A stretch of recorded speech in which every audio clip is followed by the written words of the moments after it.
gulay.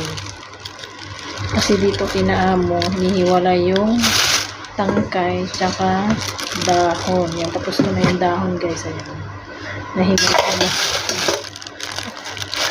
Yung tangkay naman, nilinisan ko. Ayan.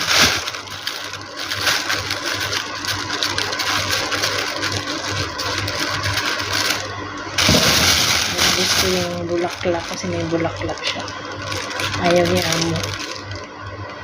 Tapos yung tangkay, linisin din natin. Gulay din lang naman ano. Pero whatever.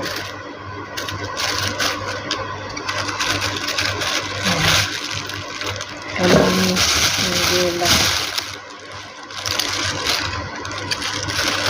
Enjoy your lunch guys. Ako wala akong lunch. Kasi tanghali na ako nag-almusal. Bumili ako sa mall. Puro tulog pa ang mga bata. Yung cauliflower tapos ko na nahimay. Hugasan ko naman yung nakita ko. Ay, ang laki naman ito. Tapos ko na cauliflower.